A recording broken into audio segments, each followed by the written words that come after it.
Bonjour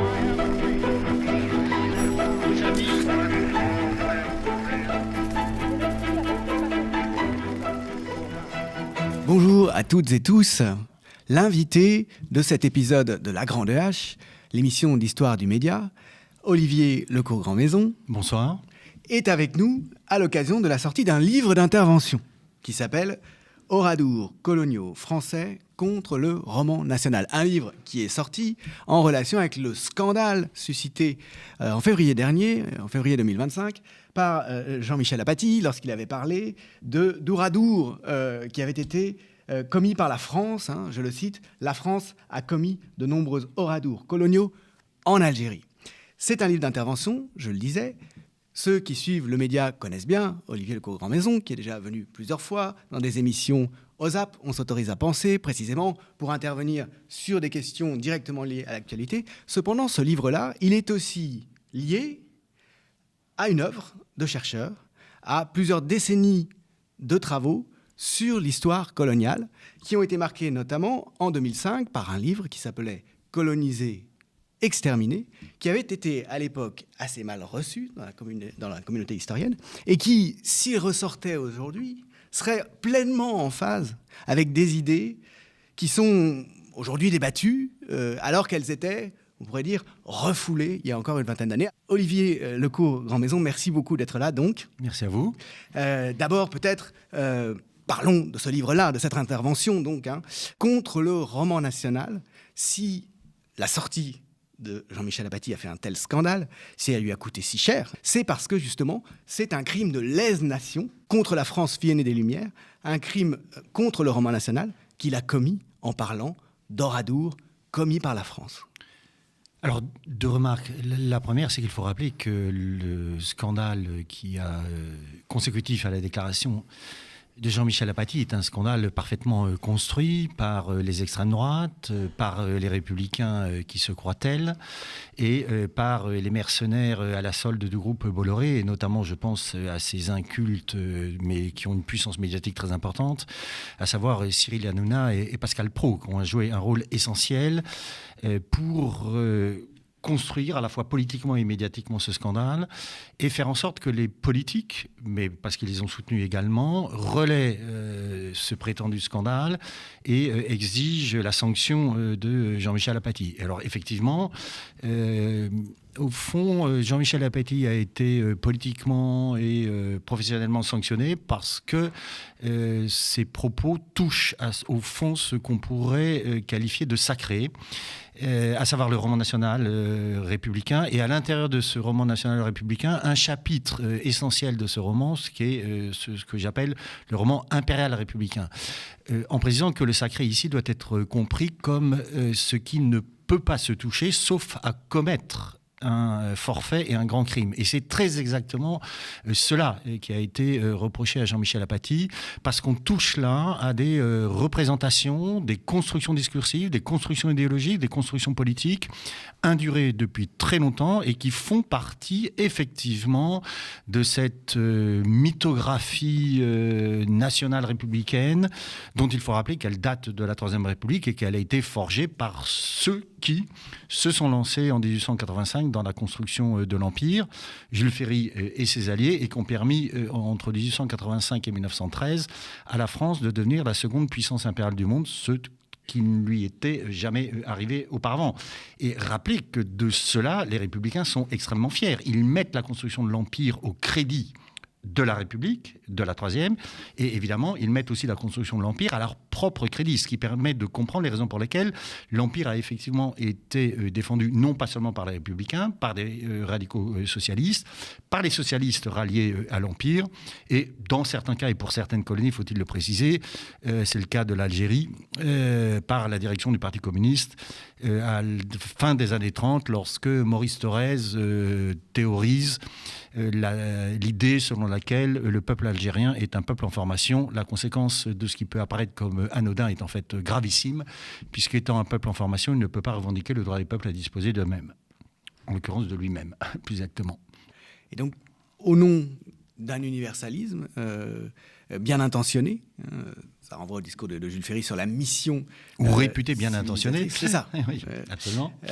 En réalité, non seulement on est paternaliste, mais en fait, derrière la vitrine, il y a toutes sortes d'atrocités qui sont commises. Et ce premier livre dont je parlais tout à l'heure, ce livre de 2005, mettait déjà l'accent là-dessus, finalement. Oui, alors là, il faut distinguer deux périodes, parce que la période que j'avais principalement analysée dans Coloniser, exterminer sur la guerre et l'État colonial, et qui le sous-titre est très important, parce qu'il s'agissait, au-delà d'une analyse historique, d'une analyse destinée à comprendre les singularités et à mettre au jour les singularités, d'une part de l'État colonial comme état d'exception permanent, et d'autre part de la guerre coloniale comme guerre totale. La conquête de l'Algérie en particulier. Dans la conquête de l'Algérie à partir des années 1840. Alors ce qui est tout à fait singulier dans la conquête de l'Algérie telle qu'elle est conduite par le général Bugeaud dès lors qu'il est nommé gouverneur général, c'est que le massacre des civils, la déportation des populations, les herbicides commis par l'armée d'Afrique. Et ce n'est pas du tout anachronique, parce qu'effectivement, l'armée d'Afrique a détruit de fond en comble certaines villes, certaines oasis et certaines bourgades. Les herbicides. Herbicides. Oups, la ville. Absolument. Assassiner L'objectif était tout à fait clairement assumé. Il s'agissait, comme on le dit, et comme les militaires et les politiques le disaient à l'époque, de refouler les Arabes. Et le refoulement des populations indigènes est lié à ceci que très tôt surgit effectivement ce projet qui est de faire de l'Algérie une colonie de peuplement. Or, pour faire de l'Algérie une colonie de peuplement, il faut évidemment assurer aux colons la sécurité durable de leurs biens et de leurs personnes. Sinon, personne ne vient s'installer, évidemment. D'où, effectivement, des méthodes de guerre d'une extraordinaire brutalité et dont il faut rappeler qu'elles ne sont pas du tout cachées. Elles sont assumées. Les officiers supérieurs relatent dans leur correspondance, et une correspondance dont on peut penser dans certains cas qu'elle n'était pas uniquement destinée à être privée. C'est-à-dire, ils avaient pour ambition sans doute que ces correspondances ou cette correspondance soit publiée. Et dans ces correspondances, ils relatent avec énormément de détails les opérations qu'ils ont dirigées, les opérations qu'ils ont conduites et les massacres que, dans certains cas, ils ont perpétrés. Et en rappelant que l'ensemble de cette guerre, de ces guerres et de ces opérations sont parfaitement connues en métropole et soutenues en métropole. J'en veux pour preuve notamment que le très grand analyste, et je le dis là sans ironie, de la démocratie en Amérique, qui n'est autre qu'Alexis de Tocqueville, écrit dans un rapport officiel, puisqu'il est député à l'époque, qu'effectivement, il faut, je cite de mémoire en trahissant un peu la lettre mais pas l'esprit, qu'il ne faut laisser dans les territoires d'Abdelkader aucune ville, parce que, comme les militaires, Tocqueville est parfaitement conscient que pour anéantir la puissance politique, militaire et religieuse d'Abdelkader, on ne peut pas seulement frapper ses armées, il faut frapper les civils, les villes, les villages, qui lui apportent un soutien à la fois politique, matériel et éventuellement logistique et militaire. Il y a quelques mois, je lisais un livre sur le coup d'État du 2 décembre 1851, le coup d'État de Louis-Napoléon Bonaparte qui met fin à la Deuxième République. Si je ne me trompe pas, c'est à ce moment-là que Tocqueville était député. L'auteur, qui s'appelle Arnaud Dominique Hout, travaille sur les sources primaires et il parle de la répression contre ceux, les républicains, qui refusent le coup d'État de Louis-Napoléon Bonaparte. Et il cite le rapport fait par un magistrat du Nivernais, qui n'est pas favorable aux socialistes, aux rouges, aux républicains, mais qui raconte la répression. Et ce magistrat écrit « Les razzias continuent, les officiers se croient en Afrique ». Et il parle en fait de l'Algérie, l'Afrique c'est l'Algérie. Il parle de la façon dont la répression porte contre les villages soupçonnés d'être républicains. Alors, rappelez, de cela, les contemporains sont parfaitement conscients, en tout cas certains d'entre eux. C'est le cas de Engels dans un texte sur la guerre civile en France. C'est le cas de Victor Hugo dans Les Misérables, qui fait référence relativement au massacre perpétré par les Républicains à Paris, dans le but d'écraser l'insurrection de juin 1948, Victor Hugo fait référence à Zacha et Constantine. Et il dit, ces officiers ont fait comme à Zacha et Constantine, et Victor Hugo n'a pas besoin de mettre de notes de bas de page parce qu'il sait que ses lecteurs lettrés comprendront très bien de quoi il s'agit. Et rappelez, parce qu'évidemment c'est très important, que l'expression employée par une partie des officiers supérieurs qui écrasent l'insurrection de juin 1948 et qui sont par ailleurs des officiers supérieurs qui ont sévi antérieurement en Algérie, c'est le cas entre autres de la Mauricière, que ces officiers supérieurs désignaient les prolétaires et les artisans parisiens comme des bédouins parisiens. Et à ces bédouins parisiens, et l'expression est très commune, évidemment, à ces bédouins parisiens, on va appliquer des méthodes de guerre qui sont en partie empruntées, en effet, aux méthodes de guerre coloniale, ce dont Victor Hugo témoigne. Ça veut donc dire, et c'est sans doute l'une des premières fois, alors peut-être pas complètement, mais c'est sans doute l'une des premières fois où effectivement des techniques de guerre et des armes de guerre habituellement employées dans le cadre de conflits interétatiques, sont utilisés pour mettre un terme, et de fait écraser, une insurrection et une guerre civile. Et rappeler, c'est également très important, que Bugeaud, qui est à Paris, qui a été battu politiquement et militairement à la suite de la victoire de la Révolution de février 1848, ne désarme pas, si je puis dire, à ceci près qu'il troque le fusil pour la plume et écrit un ouvrage qui a été longtemps oublié, mais qui est très important, qui s'appelle « De la guerre des rues et des maisons », et qui est au fond le premier traité de guerre contre-révolutionnaire en milieu urbain, puisque l'objectif poursuivi par Bugeaud est le suivant: tirant le bilan d'un certain nombre de révoltes, de manifestations, d'insurrections, de révolutions qui ont lieu à Paris et qui est considérée comme une ville extrêmement dangereuse en raison de la présence de classes pauvres et dangereuses, il estime donc que l'objectif premier, c'est de sanctuariser Paris et de sanctuariser les lieux de pouvoir en installant en des lieux très précis de la capitale, évidemment, des forces militaires très importantes. Et il ajoute ceci, tirant là aussi le bilan de ce qu'il s'est passé antérieurement, il dit: il faut écraser les manifestations dès lors qu'elles prennent un tour un peu insurrectionnel, afin d'éviter que ces manifestations se transforment en insurrection, qu'éventuellement ces insurrections se transforment en révolution extrêmement dangereuse pour le pouvoir, dans la mesure où elles se déroulent souvent dans la capitale. Il y a souvent l'idée aujourd'hui que la façon dont les forces de l'ordre traitent les populations issues de l'immigration récente est un effet de retour de la façon dont étaient traités les colonisés.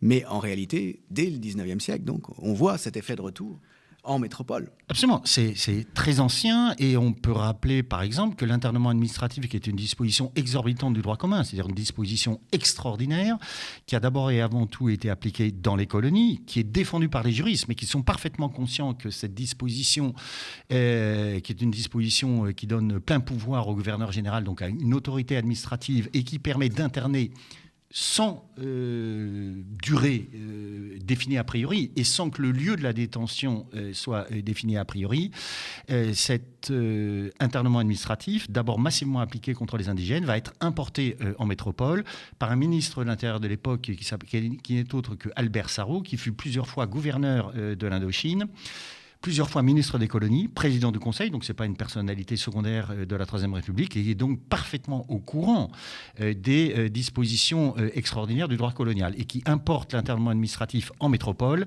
dans un contexte où les étrangers, pour reprendre la formule employée par tous ou presque, sont considérés comme des étrangers indésirables, et la première application de l'internement administratif va concerner les réfugiés républicains espagnols qui fuient l'inexorable avancée des troupes du général Franco et qui, contrairement à la légende dorée de la France terre d'accueil, n'ont pas été accueillis mais placés dans des camps d'internement dans des conditions absolument épouvantables avec des taux de mortalité stupéfiants.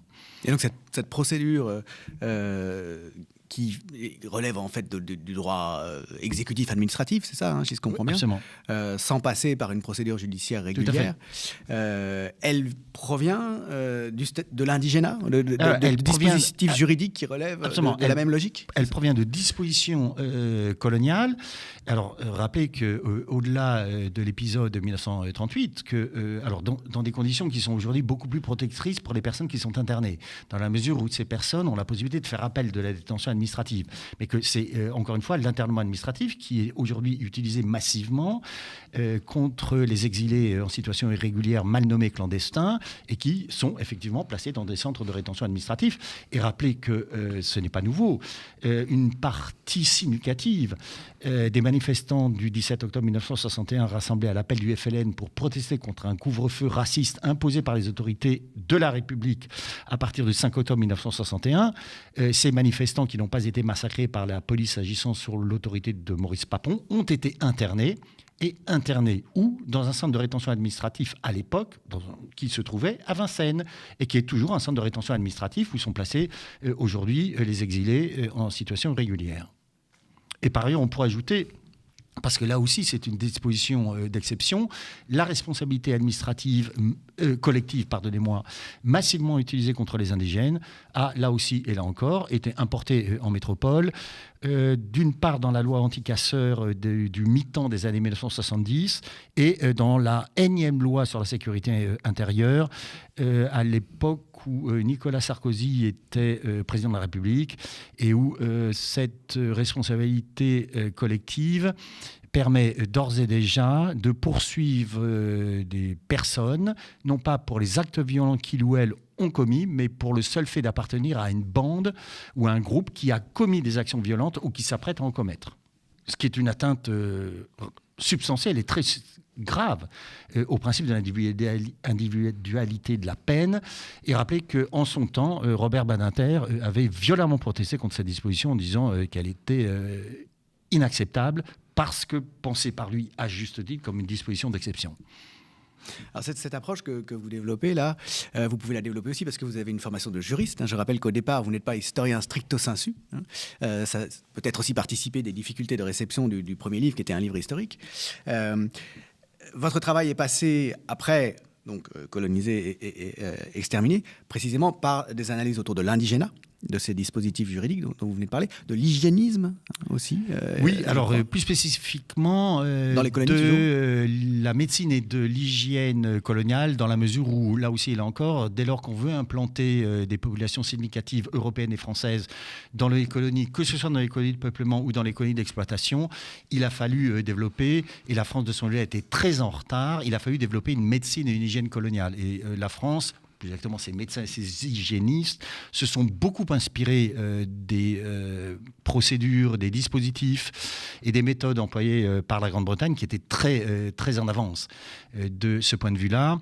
En ajoutant ceci, et ça participe dans un champ particulier de l'expression de représentation raciste, dans la mesure où, pour reprendre cette expression terrible, les indigènes en général et plus particulièrement les femmes sont pensés, je cite un médecin, comme un réservoir à virus, autrement dit comme faisant peser des menaces extrêmement importantes sur la sécurité sanitaire des Français et des Européens, ce pourquoi il faut organiser dans certains cas des hôpitaux, des villes ségrégées, pour mettre à distance les indigènes par rapport aux populations européennes et protéger ce faisant ces populations européennes de toute une série de maux imputés aux indigènes, notamment tout ce qui relève de maux épidémiques et notamment de maladies vénériennes pensées comme extrêmement dangereuses. J'ajoute même qu'il y a un médecin qui fait cette découverte stupéfiante, qu'il publie un ouvrage qui est intitulé « La syphilis arabe » et il fait cette découverte, ou croit faire cette découverte stupéfiante, que la syphilis arabe est beaucoup plus grave que la syphilis bien de chez nous, dans la mesure parce qu'elle est arabe et en raison des spécificités médicales imputées aux Arabes, et parce que, dit-il, elle affecte non seulement les adultes, mais les enfants à naître. Alors, on va en finir avec votre parcours et en revenir à ce livre d'intervention, mais le geste même d'un historien rigoureux, professionnel, qui décide d'utiliser son travail pour intervenir, en soi, il est intéressant, évidemment. Au départ, vous avez travaillé sur la citoyenneté. C'est vos tout premiers travaux. Oui. Vous n'êtes pas un historien des colonies au départ. Non, alors d'abord, je ne suis pas historien, à proprement parler, parce que mon champ disciplinaire, institutionnel et officiel, c'est la science politique. Mais compte tenu des objets qui ont été les miens, et c'est vrai pour la citoyenneté, mais c'est vrai pour la question coloniale, c'est vrai pour l'État colonial, c'est vrai pour les guerres coloniales, ces objets sont au fond des objets qui supposent une approche à la fois dédisciplinarisée, pour prendre un une démarche et un concept emprunté à Michel Foucault. C'est l'objet qui prime. Exactement. Qui doit décider de la façon dont on l'aborde. Absolument, parce que l'objet colonial, et les contemporains le disaient, a dit la colonisation est un fait social total. Or, si l'on veut rendre compte de façon aussi précise et complète que possible de la colonisation, il faut bien aborder cet objet à la fois comme un objet historique, comme un objet politique, comme un objet juridique, ce que ça a été, parce que le droit colonial a été extrêmement important. Il faut l'aborder aussi comme un objet éventuellement psychanalytique, ce que certaines et certains ont fait. Certains, je pense à Frantz Fanon, certaines, je pense à Karima Lazali, qui a montré qu'effectivement les conséquences, comme Frantz Fanon d'ailleurs, que les conséquences des guerres extrêmement violentes, les conséquences de l'exploitation et de l'oppression particulièrement brutale infligée aux indigènes, ont eu des conséquences sur leur psyché et ont eu, au regard de l'extraordinaire brutalité, notamment de la dernière guerre d'Algérie après le 1er novembre 1954 et des massacres du 17 octobre 1961 en France, ont eu des effets traumatiques évidents, à la fois sur les victimes directement et, comme c'est bien connu aussi, sur leurs éventuels descendants, pour une raison très simple, c'est que dans certains cas, des fratries, des proches, des pères, des mères, des oncles, des grands-pères ont été assassinés et que ça crée des trous, évidemment, dans des généalogies qui sont souvent tues, pas expliquées et qui posent évidemment de très gros problèmes pour celles et ceux qui viennent après. L'objet est global et donc l'approche doit être totale. À la fois une approche disciplinarisée et une approche, pour user d'un néologisme et d'un barbarisme, au fond déchronologisée, dans la mesure où il s'agit de montrer effectivement, à la suite de Foucault, mais aussi à la suite d'Hannah Arendt, parce que Hannah Arendt, dans Les origines du totalitarisme, consacre un volume entier à l'analyse de l'impérialisme. Et si elle consacre un volume entier à l'impérialisme, c'est parce qu'elle est convaincue, et elle le démontre, que l'expérience impériale des grandes puissances européennes a été, ou peut être considérée, pour le dire en ces termes, comme une sorte de gigantesque laboratoire où ont été, si je puis dire, expérimentées des idéologies, des représentations racistes, mais aussi expérimentées des méthodes de guerre, des techniques répressives qui ont été effectivement importées sur le vieux continent, en Europe, et dont, entre autres, Adolf Hitler s'inspire. On oublie trop souvent que l'un des modèles d'inspiration d'Hitler, lorsqu'il déclenche la guerre contre l'Union soviétique, il commence à élaborer,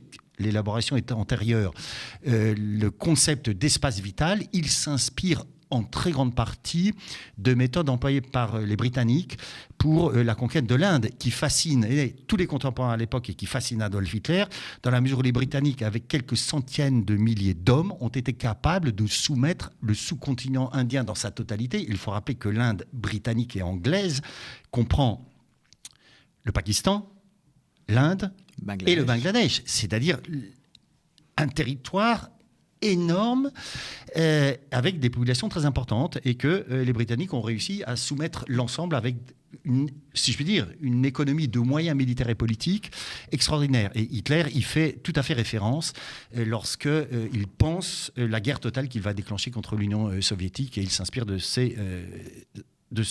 qu'il s'est passé, entre autres, là-bas. Ça ne veut pas dire qu'il reproduit, ça veut dire qu'il s'inspire et qu'il modernise et adapte évidemment les méthodes qu'il va employer. De cela, Hannah Arendt était parfaitement consciente, et donc ça oblige aussi, là encore, à une démarche très singulière pour voir comment un certain nombre de techniques, de méthodes employées dans le cadre des colonies ne sont pas des techniques et des méthodes complètement passées, mais qu'elles sont toujours, pour partie, alors sous des formes singulières, employées aujourd'hui en Europe en général, et évidemment aussi en France. Et chacun sait que le phénomène s'est reproduit à propos de Maurice Papon lorsqu'il est nommé préfet de police de Paris. Il a sévi antérieurement à Constantine, et lorsqu'il est nommé à Paris, il ne vient pas seulement avec ses hommes, il vient avec les techniques de la guerre contre-révolutionnaire élaborées pendant la guerre d'Algérie, qu'il applique non plus dans les départements français d'Algérie, mais à Paris, dans la région parisienne, avec le terrible succès, si j'ose dire, que l'on sait, c'est-à-dire massacre, torture, exécution sommaire. Alors, tout cela s'est inversé au vaste dossier de l'enracinement de ce que le XXe siècle a eu de pire, le nazisme en particulier, en réalité dans l'histoire de l'Occident. C'est pas quelque chose de postiche qui est arrivé comme ça, sans qu'on sache d'où ça sort. Il y a d'autres éléments. Par exemple, on sait que les lois raciales des nazis, en réalité, s'inspiraient des lois raciales des États-Unis. Et qu'elles allaient même moins loin. que les lois raciales des États-Unis contre les Noirs. Il y a eu un livre là-dessus de James Whitman qui a été traduit en français. Tout ça, et ça nous ramène à nos oradours coloniaux et au scandale Apathy, se dire tout ça, c'est extrêmement blessant pour nous, pour l'image que nous avons de nous-mêmes, les Européens, qui avons apporté la lumière au monde. C'est insupportable. Alors oui, c'est insupportable. Et relativement à l'expression de oradours coloniaux ou des Gestapo françaises, contrairement aux incultes qui se sont précipités devant les micros et les caméras pour dire c'est scandaleux de faire la comparaison, rappelez que dès décembre 1945, un député du Parti communiste algérien qui est présent à l'Assemblée fait référence à Oradour.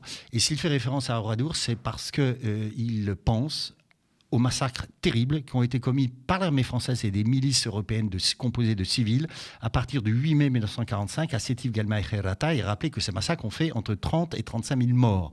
Et que la référence à la Gestapo française et à des oradours coloniaux est une référence assez commune à l'époque, et notamment très commune ou assez commune chez un certain nombre de résistants qui ont joué un rôle très important. Je pense en particulier à Claude Bourdet, dont il faut rappeler qu'il a été compagnon de la Libération, qu'il est responsable du groupe Combat, qu'il est présent dans les instances nationale de la résistance, et qui, en 1955, publie dans le journal, l'hebdomadaire qu'il a créé, qui s'appelle France Observateur, un article « Votre Gestapo française », parce qu'au regard des informations qui sont les siennes et qui sont celles de très nombreux contemporains à l'époque, il estime en effet que les méthodes employées par l'armée en Algérie sont des méthodes similaires à celles de la Gestapo.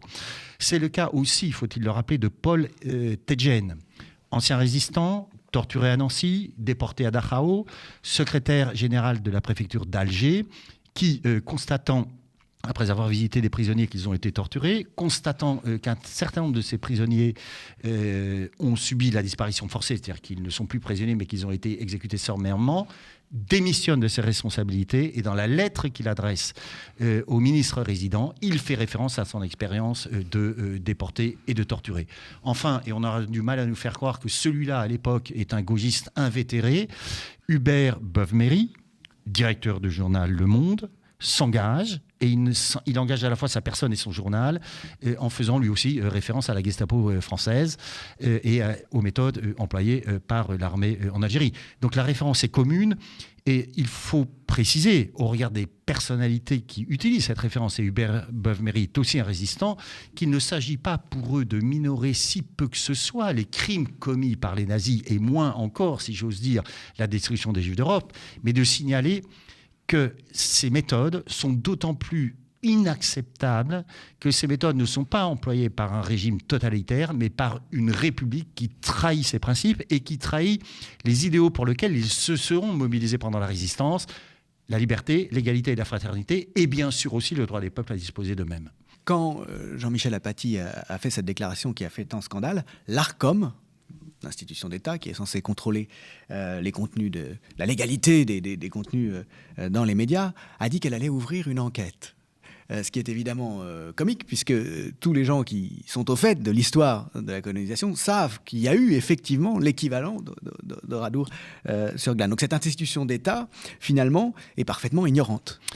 Parfaitement ignorante et victime de l'extraordinaire puissance du roman impérial républicain, dans la mesure où ceux qui le soutiennent, qui sont des responsables politiques, hélas aussi parfois des historiens, je pense à Pierre Nora qui récemment et en 2013 a repris une analyse éculée du colonialisme en considérant qu'il était une forme d'expression de l'universalisme à la française, ce qui passe aujourd'hui pour audacieux, mais qui, quand on le contextualise, est en fait fait de Pierre Nora un ventriloque du roman impérial républicain.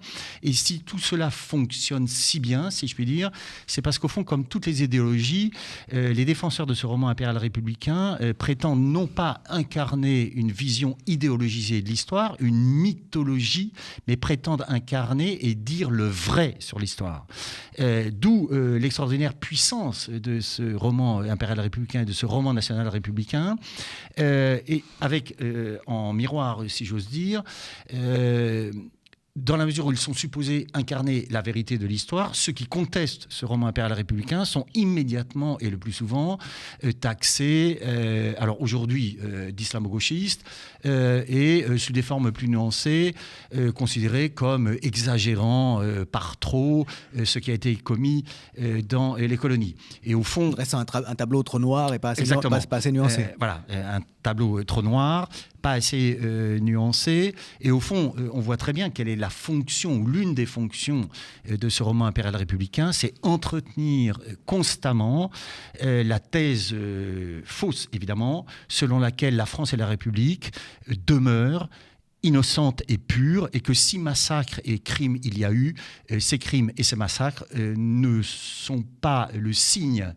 de l'État, de la République, ne sont ni des crimes d'État, ni des crimes commis par la République, mais des crimes commis par quelques individus en perdition. C'est des accidents, quoi. Des accidents, des bavures, regrettable.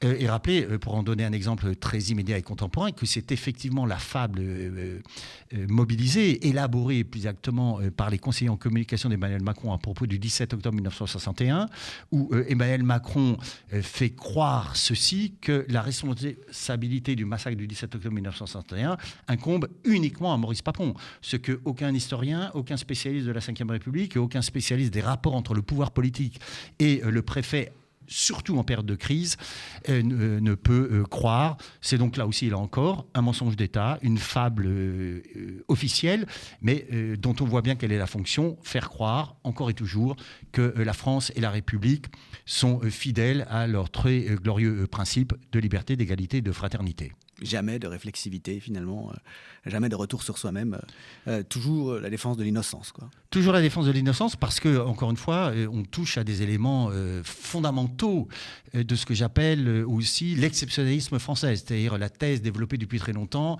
selon laquelle la France se distingue évidemment des autres pays par sa fidélité aux Lumières, à la Déclaration des droits de l'homme et des citoyens, et sa fidélité aux principes, encore une fois, de liberté et d'émancipation.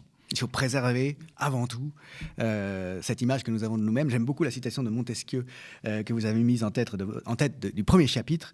Montesquieu qui écrit au début du XVIIIe siècle « Si je savais quelque chose qui fût utile à ma patrie et qui fût préjudiciable à l'Europe et au genre humain, je la regarderais comme un crime. » Et oui, et Julien Benda, qui est très sensible à un certain nombre de textes des Lumières, écrit dans un ouvrage très important et qui devrait être lu, La trahison des clercs, et montre comment, effectivement, ces clercs, plus tard, ont trahi leur discipline, et en lieu et place de ce qui, à l'époque, pouvait être interprété à juste titre comme une forme de cosmopolitisme, ont, au fond, nationalisé leur pensée, leur conception, et se faisant participer, évidemment, de façon très active à l'élaboration de ce roman national républicain. C'est-à-dire que le véritable universalisme, il ne consiste pas à défendre les prétentions universalistes de sa propre partie, ses prétentions à soi. C'est-à-dire ces prétentions universalistes qui sont en fait une forme euphémisée d'ethnocentrisme et de francocentrisme. Merci beaucoup. Merci à vous. Olivier Lecaux-Grandmaison, d'être venu nous présenter ce livre, pas seulement ce livre, aussi la démarche d'ensemble qui est votre démarche de chercheur. Oradours coloniaux français, donc contre le roman national, aux éditions des Liens qui libèrent. Merci. Et merci d'avoir suivi ce nouvel épisode de La Grande Hache. N'oubliez pas que vous pouvez rejoindre sur le réseau social Blue Sky, le profil de La Grande Hache, ou sur Facebook, la page de l'émission et le groupe de discussion La Grande Hache, Histoire et Idées. N'oubliez pas surtout que l'indépendance a un coût. Alors, si vous avez envie de nous donner un précieux coup de pouce en cette fin d'année, n'hésitez pas à vous abonner aux médias ou bien à faire un don défiscalisable sur notre site internet campagne.lemediatv.fr. Vous pouvez aussi bien sûr parler de nous autour de vous et nous suivre sur les réseaux sociaux. En attendant la TNT, retrouvez-nous sur nos 2 chaînes YouTube Le Média et Le Média 24/7 pour ne rien rater de nos programmes. À bientôt sur Le Média.